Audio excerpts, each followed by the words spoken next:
Bonjour Sylvain. Salut Linda. Merci beaucoup d'avoir accepté notre invitation. Oui. Dis-moi, la conduite avec les facultés affaiblies, c'est des termes familiers pour toi? Très familier. Conduite avec faculté affaiblie, elle fait partie de ma vie. Une grosse partie de ma vie, je dirais 20 ans intenses. Puis peut-être une trentaine d'années. Parce que présentement, je ne consomme plus. OK. Mais ça a été intense, oui, ça fait partie de ma vie. OK. Tu as eu des arrestations à plusieurs reprises? Ou? Pour la boisson, 2. Une en 93, puis une en 2010. OK.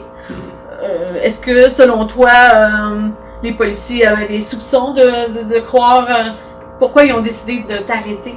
Bien, la première fois, j'étais dans un bar aussi à Sainte-Marthe, puis je pense que quand ça faisait une couple de semaines qu'ils me spottaient, je venais de me séparer, fait que je sortais d'un bar régulièrement, fait que je pense que il avait reconnu mon truc, j'avais un camion assez visible, fait que je pense qu'il m'avait comme spoté.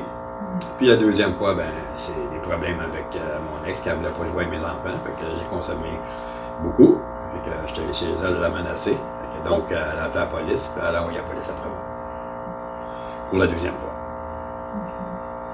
C'est quoi les conséquences? Les conséquences au niveau criminel ou les conséquences au niveau financier? Qu'est-ce que toi, tu as dû faire face? Criminel, ben, c'est un dossier criminel. C'est un dossier criminel. Ça veut dire point de vue travail. Il y a beaucoup de travail qui demande pour pas que tu aies de dossier. Ouais. Fait que c'est lourd. C'est lourd de conséquences. Financièrement aussi. Financièrement, ma première offense, j'ai pris un avocat, j'ai payé un avocat, j'ai payé une simulation, j'ai payé des frais, des amendes, pendant que j'étais, après, je veux dire, quand j'ai repris mon permis de conduire dans ces années-là, parce qu'aujourd'hui, je pensais moins pire, dans ces années-là, je payais, un exemple, 3 000 $, assurer un côté, une vieille auto. C'était énorme, là. Dis-moi, toi, là, en ce moment, tu as un éthylomètre dans ton véhicule. Oui. Ça aussi, ça engage des frais, puis... Oui, ça, les frais, ça, c'est 170 $ pour l'installation. Après ça, c'est à peu près, alors, ça verrait entre 125 et 135 par mois, s'il n'y a pas d'offense. Si tu as des offenses, parce que si tu peux souffler dedans, puis si tu as plus que 0.02 d'alcool dans ton sang, bien, elle la détecte, puis ça peut pas. Tu peux pas partir ton auto. Fait que si tu essayes ça plusieurs fois, à un moment donné, ben là, tu as des frais, tu as des amendes de 75 $, je pense, là, plus. Moi, je reçois souvent, je donne des cours à la majorité de mes clients, c'est des jeunes de 16 ans. Est-ce que tu aurais un message de sensibilisation pour eux? Ben, ne pas boire en conduisant, ça, premièrement. Ça, c'est certain. C'est parce que, veux pas, la boisson, ça le dit, hein, faculté affaiblie. Fait que ça affaiblit nos facultés. Fait que qu'est-ce qu'on vient? On vient quand on boit. En tout cas, je m'en parle dans mon cas, mais je pense que c'est beaucoup de même. Parce qu'à un moment donné, on part pour on est capable. On boit, puis on est capable. Puis en réalité, on n'est pas capable. Tu sais, on est affaibli. On est affaibli. Puis non, on n'a pas chauffé. Puis apprendre, comme qu'on voit, les dernières années, là, si la tendance se maintient, les jeunes, bravo, quelque part, parce qu'ils ont toujours un chauffeur désigné.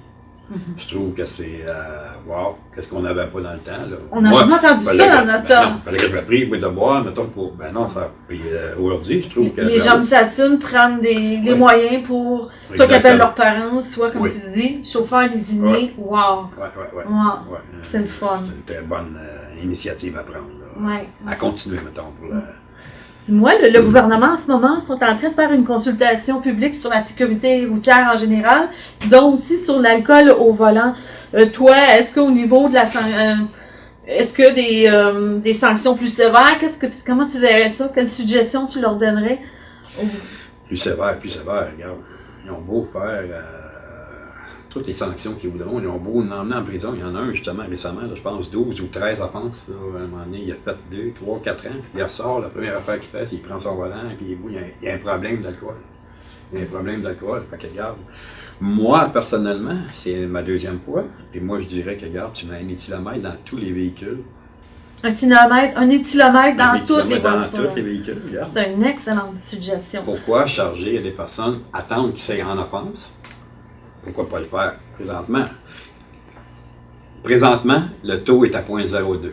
Si je dépasse 0.02 d'alcool dans mon sang, pour ta voiture, pour ma voiture, ça veut dire que moi, je peux même pas prendre une demi-bière. Là. OK. Mais ils ont juste à mettre le taux qui est à 0,08, personnellement, qui est à 0,08. Les kilomètres, ils ont juste à l'ajuster à 0,08. Passer 0,08, il ne part pas. Le taux ne part pas. Tout le monde devrait avoir ça. Donc, je pense personnellement, moi, ça serait pas une méchante chose. C'est sûr que, par exemple, si c'est vendu avec le pas de charger à tous les gens, comme qu'on paye présentement, tant par mois, exact. Mais ça fait partie de l'auto, ça fait partie de l'achat de l'auto. Puis ça serait très, moi, en tout cas, ça serait très bien contrôlé. Ouais. Parce qu'au niveau de la consultation publique, c'est une idée qu'ils n'ont même pas pensé, alors que je trouve ça vraiment brillant. C'est une excellente idée, effectivement. Toi, qu'est-ce qui t'a... pourquoi tu as décidé, j'arrête de boire? Parce que tu as fait face à plusieurs conséquences, là, mais qu'est-ce qui t'a motivé, là? Pourquoi tu as pris la décision, j'arrête de boire? Mes 2 derniers enfants. Ben là, il y avait la maladie. Moi, j'ai le cervelet ici, comme on l'a dit, que j'avais le cervelet atteint. Ça, c'était soit la boisson, la cigarette, la drogue, qui pouvait me causer ça. Moi, quand j'étais à jeun, même sans consommation, je regardais en haut de même, puis je perdais le kilo. Oh. Je pouvais marcher, puis je pouvais pas regarder en haut, là, de même, je perdais le kilo. Fait qu'à un moment donné, j'ai rencontré un psychiatre qui m'a dit, écoutez, M. Crevier, si vous n'arrêtez pas de boire, vous en allez vers la mort. Fait que là, dans mon livre à moi, j'avais arrêté de fumer, j'avais plus de conjointe. Là, je me disais qu'il me reste juste ça à boire. Là. Puis tu voulais voir grandir tes enfants. Ouais, mais puis là, je me disais, non. Mes 2 derniers, mon gars et ma fille, Jade et Justin, qui est à toutes les 2 semaines dans la maison, puis papa, t'as-tu arrêté de boire? Non. Puis à un moment donné, il se mettait à pleurer, puis à un moment donné, je regardais, je voyais le mal que je faisais. Fait que là, à un moment donné, j'ai comme allumé. Puis j'avais perdu beaucoup de poids. Mon poids normal était de 165 livres, j'avais descendu à 150 livres.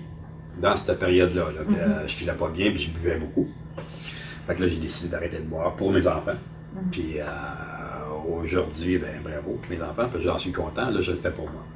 J'approche 45 mois, puis aujourd'hui, tu le fais pour toi. Aujourd'hui, c'est pour moi, certain. Parce que si moi, je suis pas une meilleure personne, mes enfants ne seront pas des meilleures personnes. Wow. Ouais. Ben, je te souhaite de bonne continuité, puis tu es sur la bonne voie. Ouais, merci. Wow. Vraiment. Merci Beaucoup, Sylvain.